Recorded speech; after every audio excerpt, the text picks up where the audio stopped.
उत्तर प्रदेश के घने जंगलों के बीच बसी एक उजड़ी हुई जगह थी जिसे लोग शापित हवेली के नाम से जानते थे। उस हवेली के बारे में कहा जाता था कि जो भी सूरज ढलने के बाद उसके अंदर गया वह कभी इंसान बनकर बाहर नहीं लौटा। गांव वाले उस रास्ते से दिन में भी गुजरते समय राम नाम जपते थे, क्योंकि कहा जाता था कि उस हवेली में एक ऐसी आत्मा रहती है जो जिंदा लोगों की सांसों की गंध पहचान लेती है और उन्हें अपने भीतर खींच लेती है। यह कहानी शुरू होती है लखनऊ के रहने वाले आदित्य से, जो एक फ्रीलांस डॉक्यूमेंट्री मेकर था और अंधविश्वासों को झूठ साबित करना उसका शौक था। जब उसे शापित हवेली पर एक पुरानी रिपोर्ट मिली जिसमें 50 साल पहले एक पूरे परिवार के रहस्यमय तरीके से गायब होने का जिक्र था, तो उसने तय कर लिया कि वह वहां जाकर सच्चाई दुनिया के सामने लाएगा। गांव पहुंचते ही उसे अजीब सा सन्नाटा महसूस हुआ। दिन के समय भी वहां हवा में एक ठंडक थी जो सामान्य नहीं लग रही थी। गांव के बुजुर्गों ने उसे कई बार रोका, कहा कि बेटा यह जगह इंसानों के लिए नहीं है, लेकिन आदित्य हंस दिया और बोला डर इंसान के दिमाग में होता है, जगहों में नहीं। उसने अपने कैमरे और बैग के साथ हवेली की ओर कदम बढ़ा। हवेली बाहर से देखने में ही डरावनी थी। काले पड़े पत्थर, दीवारों से झड़ता पलस्तर और दरवाजे पर सूखी खून जैसी दिखने वाली धारियां, जैसे किसी ने कभी कुछ घसीटते हुए बाहर जाने की कोशिश की हो। हवेली के अंदर कदम रखते ही दरवाजा अपने आप जोर से बंद हो गया। आवाज इतनी तेज थी कि आदित्य का दिल एक पल को कांप गया, लेकिन उसने खुद को संभाला और कैमरा ऑन किया। अंदर का माहौल सड़ा हुआ था, जैसे बरसों से बंद किसी कब्र में घुस आया हो। हर कदम पर लकड़ी के फर्श से चरचराहट की आवाज आती थी और दीवारों पर टंगी पुरानी तस्वीरों की आंखें जैसे उसका पीछा कर रही हों। तभी उसे ऊपर से किसी के चलने की आवाज आई, जबकि हवेली को खाली बताया गया था। आदित्य ने आवाज दी, कोई है क्या? जवाब में सिर्फ हंसी सुनाई दी। एक औरत की धीमी लेकिन बेहद ठंडी हंसी। उसकी रीढ़ में सिहरन दौड़ गई। उसने कैमरा सीढ़ियों की ओर घुमाया। तभी अचानक लाइट चली गई और पूरा कमरा अंधेरे में डूब गया। मोबाइल की फ्लैशलाइट जलाते ही उसने देखा सामने एक आईना था जिसमें उसकी परछाई नहीं दिख रही थी, बल्कि किसी और औरत की आकृति थी। लंबे उलझे बाल, सफेद आंखें और गर्दन टेढ़ी हुई। आदित्य पीछे हटा तो ठोकर लगी और वह गिर पड़ा। तभी उसके कानों में फुसफुसाहट गूंजी, तुम भी उन्हें ढूंढने आए हो? उसने घबराकर पूछा, कौन? तभी सामने की दीवार पर खून अपने आप बहने लगा और शब्द बने, हम अभी भी यहीं हैं। तभी अचानक पूरे कमरे में बच्चों के रोने की आवाज गूंजने लगी। आदित्य भागकर बाहर की ओर दौड़ा, लेकिन दरवाजा नहीं खुला। हवेली जैसे जिंदा हो गई थी। दीवारें सिमट रही थीं और छत से काले पानी की बूंदें टपक रही थीं। तभी उसे एक पुरानी डायरी मिली जो जमीन पर पड़ी थी। उसने कांपते हाथों से उसे खोला। उसमें लिखा था, अगर तुम यह पढ़ रहे हो तो समझ लो हवेली ने तुम्हें स्वीकार कर लिया है। यहां से बाहर जाने का रास्ता सिर्फ एक है, लेकिन उसकी कीमत तुम्हारी आत्मा होगी। आदित्य की सांसें तेज हो गईं। तभी अचानक उसके कंधे पर किसी ने हाथ रखा, बर्फ जैसा ठंडा हाथ। उसने मुड़कर देखा तो वही औरत खड़ी थी जिसकी आंखों से काला तरल बह रहा था।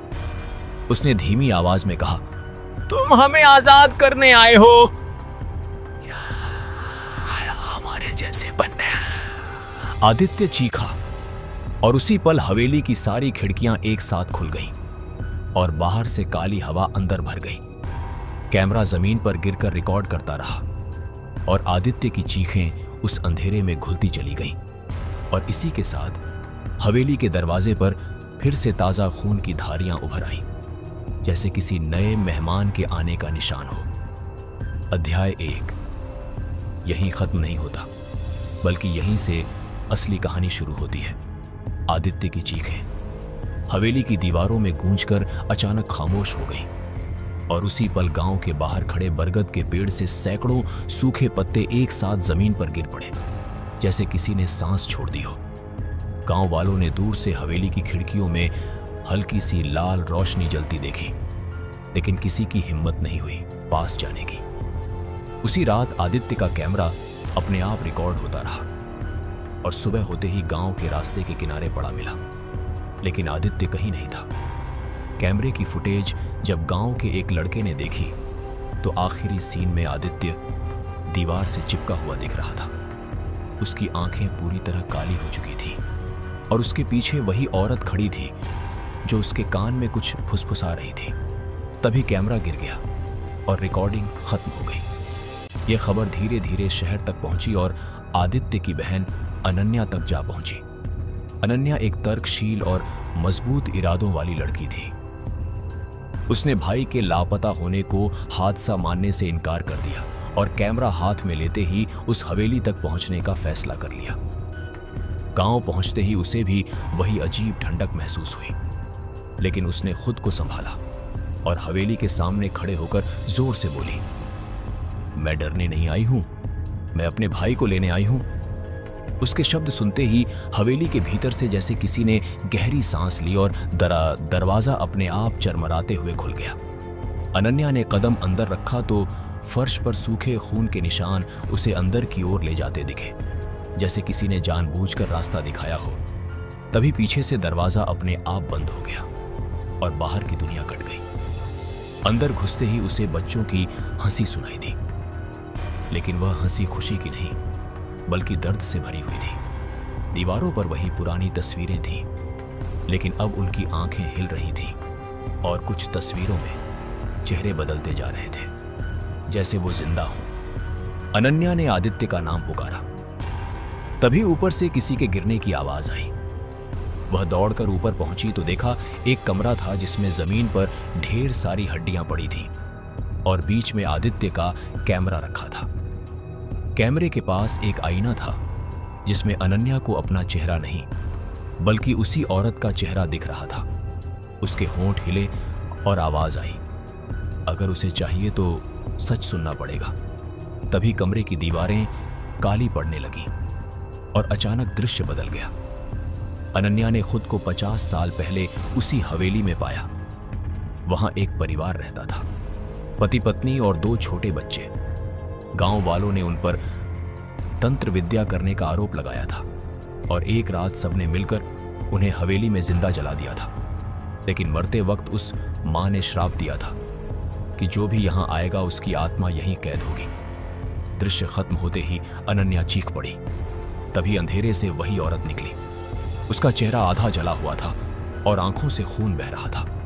उसने कहा, हम मर नहीं पाए, हमें कैद कर दिया गया है और अब तुम्हारा भाई हमारा हिस्सा बन चुका है। अनन्या ने रोते हुए कहा, मैं उसे वापस ले जाऊंगी। तभी दीवार पर खून से शब्द बने, कीमत चुकानी होगी। तभी अचानक आदित्य सामने आया। उसकी चाल अजीब थी, उसकी आंखों में कोई भावना नहीं थी। उसने अनन्या की ओर हाथ बढ़ाया और बोला, बहन यहां से चलो। लेकिन उसकी आवाज में इंसानियत नहीं थी बल्कि सैकड़ों आवाजें एक साथ गूंज रही थीं। अनन्या पीछे हटी तो फर्श खुल गया और नीचे अंधकार दिखा। तभी हवेली की छत से फुसफुसाहट आई, एक आत्मा जाएगी तो एक बचेगी। और उसी पल हवेली के बाहर गांव की घंटियां अपने आप बज उठी, जैसे किसी बलि का समय आ गया हो। हवेली के भीतर घंटियों की आवाज गूंजते ही अनन्या के कानों से खून रिसने लगा और आदित्य का चेहरा धीरे धीरे विकृत होने लगा। उसकी आंखों की काली परत जैसे फैलती हुई पूरे चेहरे को निगल रही हो। उसने कांपती आवाज में कहा, बहन अब बहुत देर हो चुकी है, यहां से कोई भी बिना किसी को छोड़े नहीं जा सकता। तभी हवेली की दीवारों पर जमी राख हवा में उड़ने लगी और उन राख के कणों में बच्चों के चेहरे बनते बिगड़ते दिखाई देने लगे। अनन्या ने आंखें बंद कर ली, लेकिन तभी उसे महसूस हुआ किसी ने उसका हाथ पकड़ लिया। वह आदित्य नहीं था, वह स्पर्श बहुत हल्का था और किसी मासूम बच्चे जैसा था। उसने आंखें खोली तो देखा एक छोटी लड़की खड़ी थी, आधा जला हुआ चेहरा, लेकिन आंखों में डर नहीं बल्कि उम्मीद थी। लड़की ने बिना मुंह हिलाए उसके दिमाग में आवाज भेजी, अगर सच में बचाना चाहती हो तो हमें सच चाहिए, अनन्या समझ गई कि हवेली आत्माओं को कैद नहीं करती, बल्कि उनके अधूरे दर्द से खुद को जिंदा रखती है। तभी अचानक फर्श से काली परछाइयां निकलने लगी और उन्होंने आदित्य को जकड़ लिया। उसकी चीखें गूंजने लगीं और हवेली की छत से खून की धार बहने लगी। अनन्या ने हिम्मत जुटाकर जोर से कहा, मैं सच सबको बताऊंगी, मैं गांव वालों को बताऊंगी तुम लोगों के साथ क्या हुआ था। उसके शब्द सुनते ही हवेली जैसे कांप उठी और दीवारों पर लगी तस्वीरें टूटकर गिरने लगी। तभी वही औरत सामने आई, लेकिन अब उसका चेहरा पहले से ज्यादा भयावह था। उसकी गर्दन उल्टी मुड़ी हुई थी और बाल जमीन तक लटक रहे थे। उसने गुर्राते हुए कहा, सच से हमें मुक्ति नहीं मिलेगी, हमें बदला चाहिए। अनन्या की आंखों में आंसू भर आए। उसने कहा, बदला खत्म नहीं करता, दर्द बस बढ़ाता है। यह कहते ही हवेली के भीतर अचानक आग की लपटें उठी और दृश्य फिर बदल गया। अब अनन्या ने देखा, गांव वाले हाथों में मशाल लिए खड़े हैं और हवेली जल रही है। बच्चों की चीखें हवा चीर रही हैं और वही औरत आग में जलते हुए श्राप दे रही है। यह दृश्य इतना सजीव था कि अनन्या खुद को जला हुआ महसूस करने लगी। तभी उसने देखा, एक आदमी अलग खड़ा रो रहा है, वही जिसने सबसे पहले आरोप लगाया था।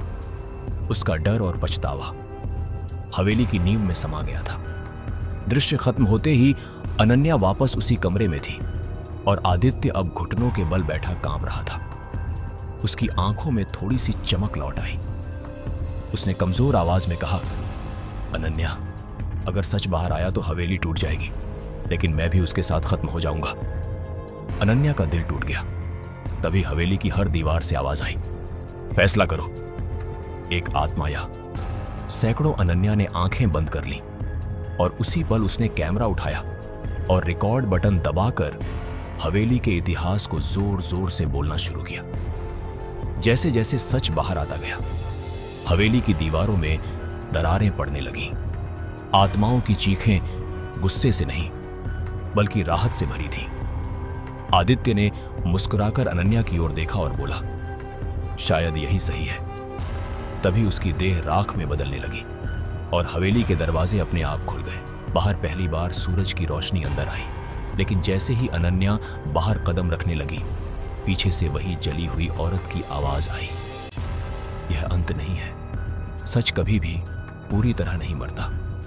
और उसी पल हवेली के भीतर की सारी आग बुझ गई और एक गहरी खामोशी छा गई, जैसे कुछ अभी भी सांस ले रहा हो। सूरज की रोशनी के बावजूद हवेली के अंदर की हवा भारी बनी रही और अनन्या जैसे ही बाहर निकली, उसके पैरों तले जमीन ठंडी पड़ गई।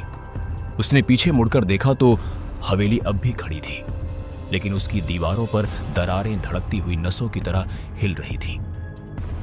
गांव वाले दूर खड़े सब देख रहे थे। किसी की आंखों में डर था, किसी में अपराध बोध और किसी में गुस्सा।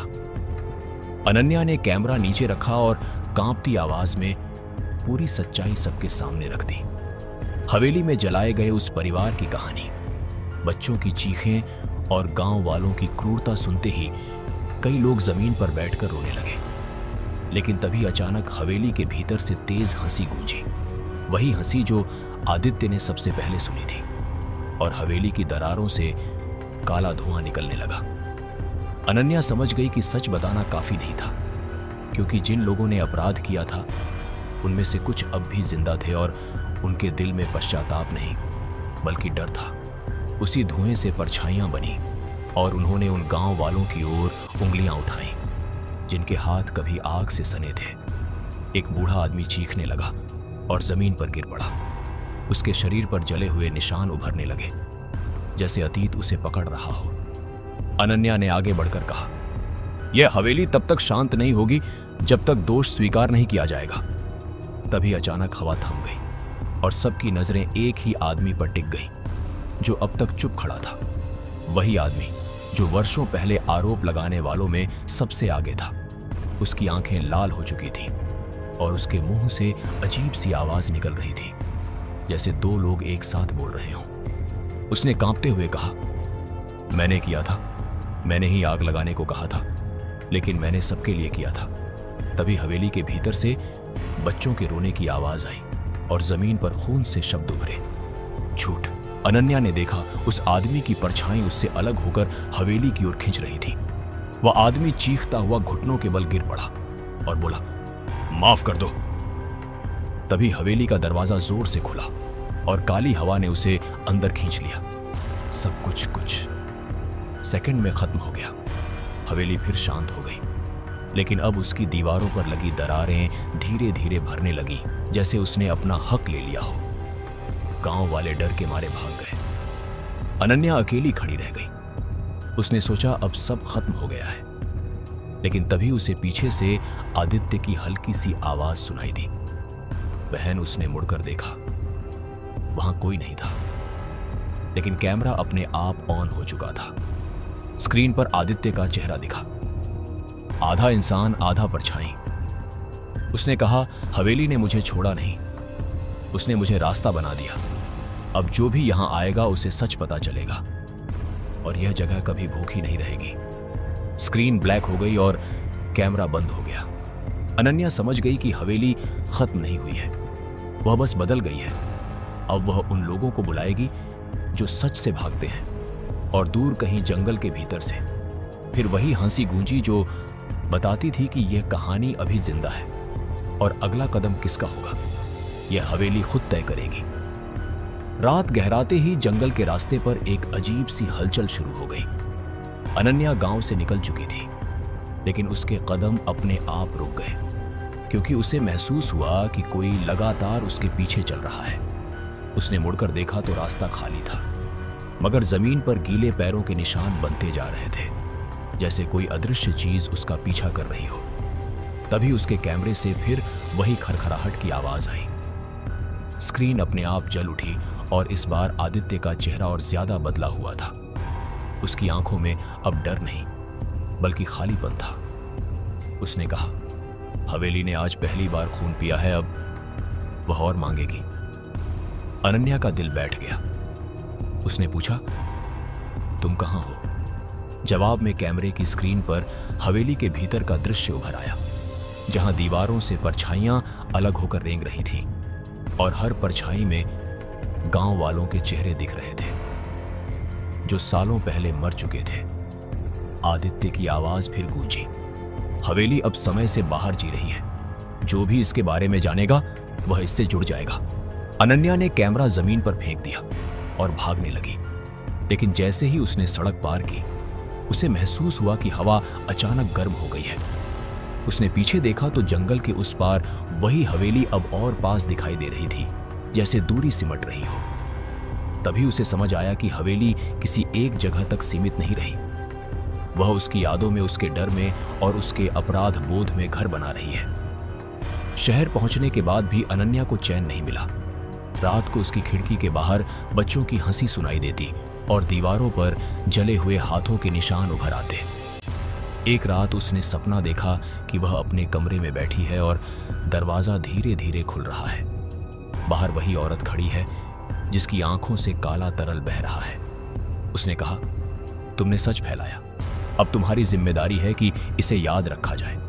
अनन्या की नींद चीख के साथ टूट गई, लेकिन उसके तकिए पर राख पड़ी थी और उसके हाथ पर जले हुए उंगलियों के निशान बने थे। अगले दिन खबर आई कि हवेली के पास से गुजरने वाली सड़क पर एक बस रहस्यमय तरीके से गायब हो गई है। न कोई मलबा, न कोई लाश, बस जमीन पर खून से बना एक ही वाक्य मिला, हम अभी भी यहीं हैं। अनन्या समझ गई कि हवेली अब अकेली नहीं रही। उसने लोगों को निगलना शुरू कर दिया है और हर आत्मा के साथ वह और मजबूत होती जा रही है।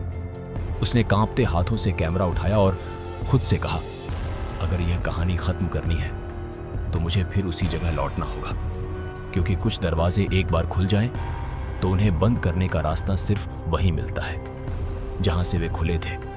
और उसी पल उसके पीछे आईने में आदित्य की परछाई मुस्कुराई, जैसे यह सफर अब उसका नहीं बल्कि हवेली का हो चुका हो। शहर की चकाचौंध में लौटने के बावजूद अनन्या के भीतर अंधेरा गहराता जा रहा था।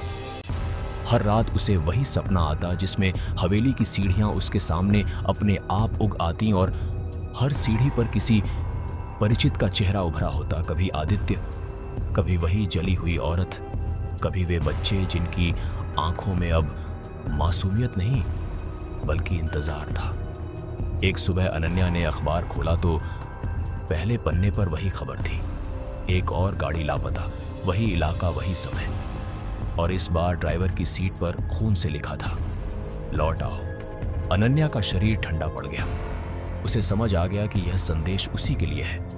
उसने कैमरा उठाया तो वह अपने आप ऑन हो गया और स्क्रीन पर जंगल का रास्ता दिखने लगा, जैसे कोई उसे रास्ता दिखा रहा हो। आदित्य की आवाज अब फुसफुसाहट बन चुकी थी। उसने कहा, हवेली तुम्हें बुला रही है क्योंकि अब तुम उससे जुड़ चुकी हो। अनन्या ने विरोध किया, कहा, मैंने कुछ नहीं किया। लेकिन तभी उसकी यादों में बचपन की एक तस्वीर उभरी, जब उसने गांव में सुनी एक डरावनी कहानी पर हंसते हुए कहा था, ये सब झूठ है।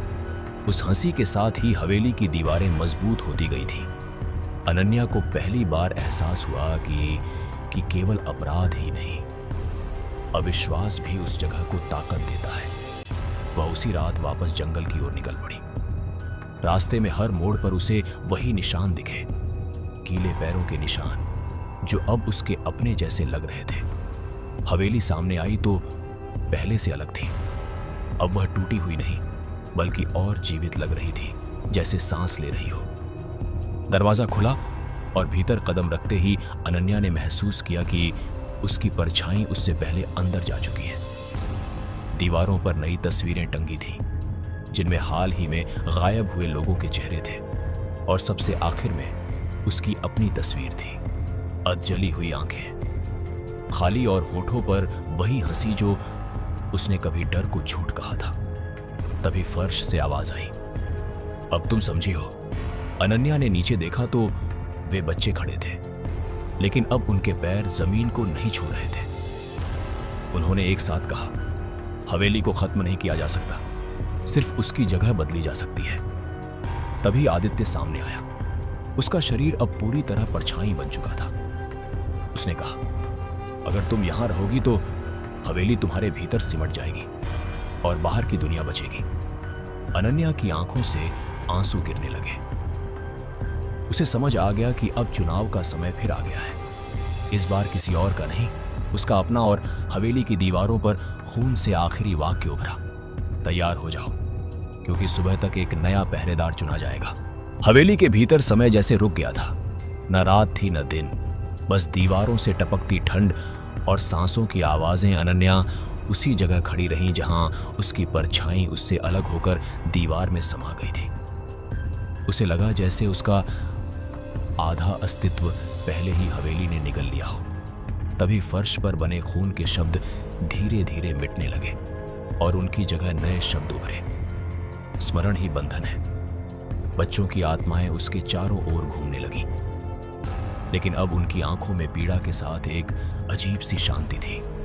उन्होंने बताया कि हर पहरेदार हवेली को खत्म करने नहीं बल्कि उसे सीमित करने आता है। जो डर को समझ ले वही उसे बांध सकता है।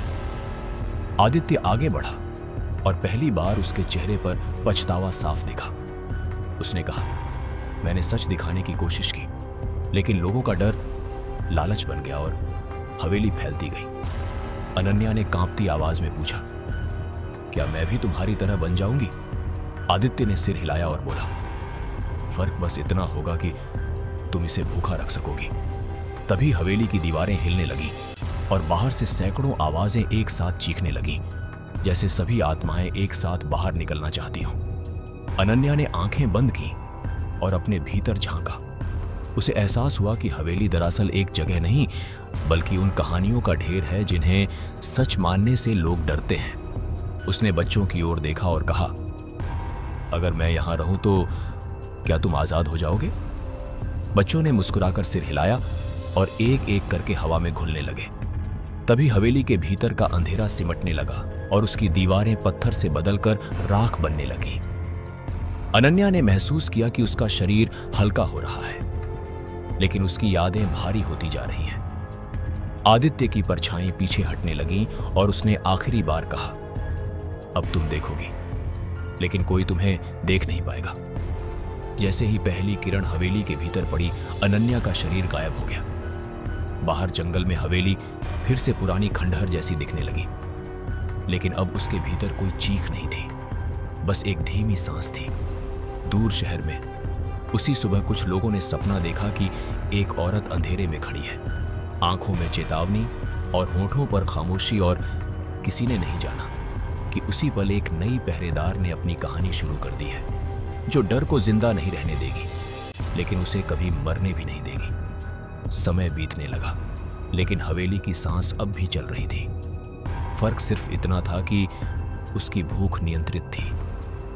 जंगल के रास्ते से गुजरने वाले लोग अब अचानक खोते नहीं थे, बल्कि कभी कभी रुककर बिना वजह पीछे मुड़ जाते थे, जैसे किसी ने उन्हें चुपचाप देख लिया हो। अनन्या अब दिखाई नहीं देती थी, लेकिन उसकी मौजूदगी हर जगह महसूस होती थी।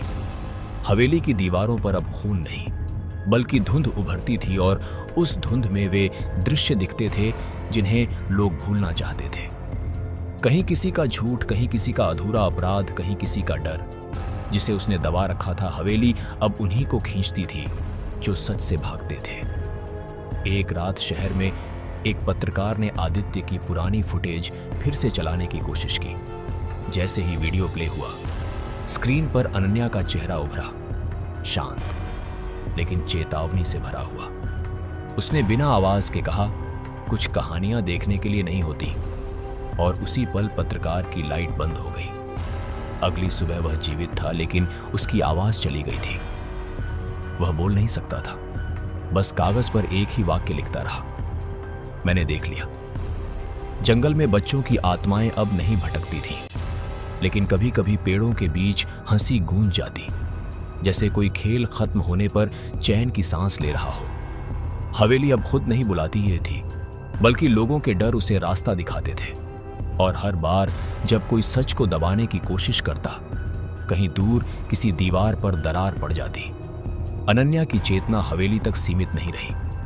वह उन सपनों में जाने लगी जहां लोग खुद से झूठ बोलते थे, और हर ऐसे सपने के अंत में एक दरवाजा होता जो खुलता नहीं था, सिर्फ चरमराता था।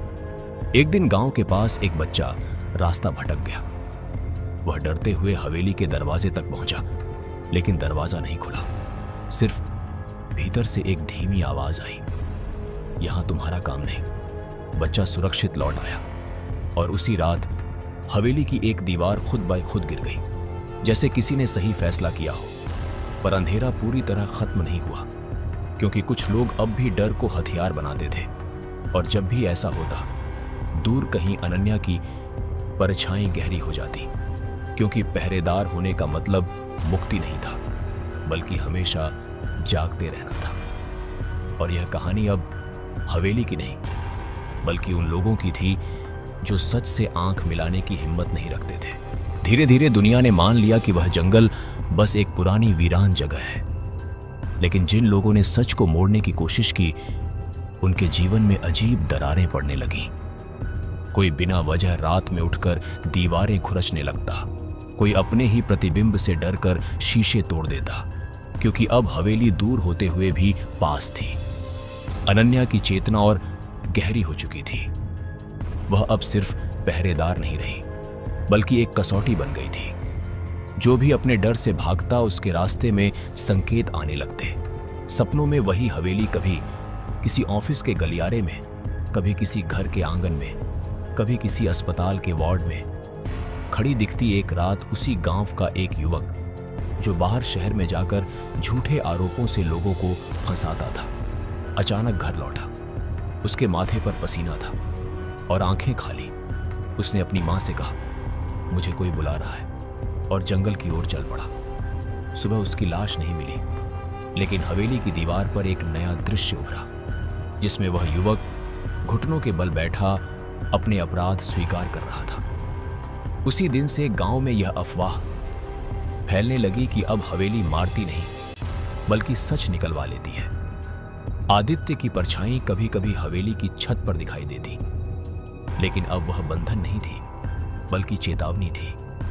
अनन्या उससे बात नहीं करती थी, क्योंकि पहरेदार बनने के बाद भावनाएं बोझ बन जाती हैं। फिर भी एक रात, जब आकाश में बादल नहीं थे और चांद लाल दिख रहा था, अनन्या ने महसूस किया कि हवेली के भीतर कोई हलचल है।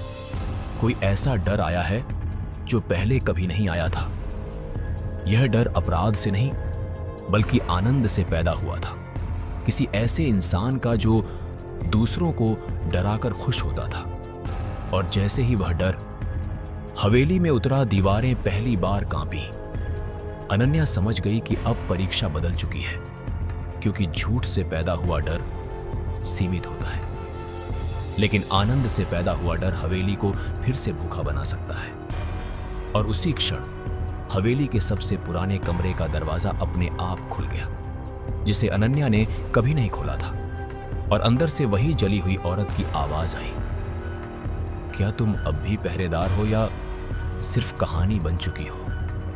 पुराने कमरे से उठती उस आवाज ने हवेली की हर दीवार को जगा दिया। और पहली बार अनन्या ने डर महसूस किया, क्योंकि यह डर पीड़ा से नहीं बल्कि आनंद से जन्मा था। उसने समझ लिया कि यह वही जली हुई औरत है, लेकिन अब वह केवल पीड़ित आत्मा नहीं रही, बल्कि उन सभी डरावने विचारों का रूप बन चुकी थी जिन्हें इंसान पालकर खुश होता है।